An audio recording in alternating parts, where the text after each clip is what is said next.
guys, it's Judy, and I have another card process for you guys, and I'm already in the middle.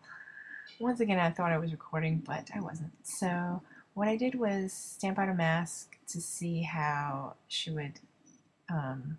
this image would sit on the bench. And these are CC Design stamps, the Sugar Plum collection, and basically if you want to do a girl sitting or anyone sitting on something, you pretty much stamp out the image first, and then you also do a mask. You stamp it out on another piece of paper, like a Post-it, a sticky piece of paper, or a repositional piece of paper. And this way you can just stamp the bench on top of it so it looks like it'll be behind it. That makes sense. So this was hard because I didn't trim it exactly. I didn't even trim the stamp for the bench, and it's a rubber stamp, so it's really hard to see where the top of the bench is. So I kind of estimated, and it turned out pretty good for eyeballing it, I guess. And I'm just fixing up any misstamping or unstamping or not enough stamping, whatever you call it. And next I'll be Copic coloring, so I'll speed up with some music.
Okay, so that's how the image turned out. Hope you liked it. I do not color that fast. I wish I did.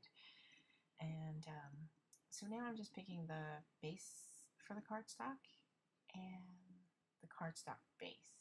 Cardstock for the base.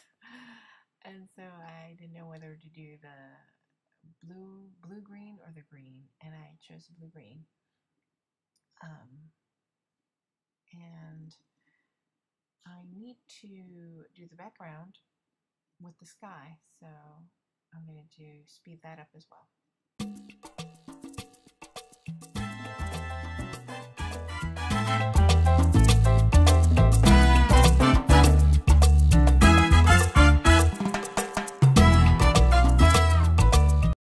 So for the sky I had used rainwater, and then for the grass I used Mojito, both Mama Elephant inks.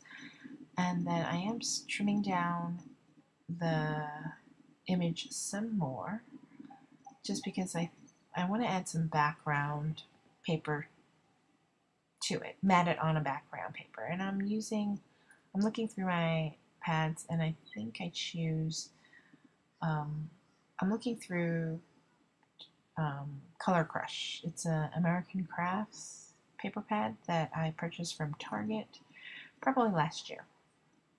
So I'm just flipping through, and just a few options I'm looking at. And then that was cute too, but I thought it was maybe too busy with too much color. I'm more of a clean and simple kind of card maker, and I think if the pattern was too busy with a lot of color, it would draw away from the focal image, which is the girl. So I like using a pattern, but a subtle pattern in the back, and I like the choice I made. That's just my style. So the image of the girl really pops out some more, in my opinion. And next, of course, I finish off with some Wink of Stella, like all over. I do the flower, I do her shirt, I do her shoes, I do her cheeks, I do her hair, everywhere. It just really adds a nice touch to the cards, I think. Some glitter. And it's subtle enough, it's not like too much, I don't think. You can never have enough Wink of Stella. Then for the image says dropping by to say hi. And what I do is I ink it up, and then I use like a baby wipe to wipe off the hi. You can use, I guess, a Q-tip to be more exact. But I didn't have a Q-tip on hand. And it's a little crooked, but it looks okay. I think because it's really hard to stamp it straight without using like a stamp jig when it's a rubber stamp. So I used leftover paper on the inside, and then you can see the stamp I used was a Tulip Brigita, and so I just stamped the happy birthday on the inside, and then I add one of these cute cupcakes.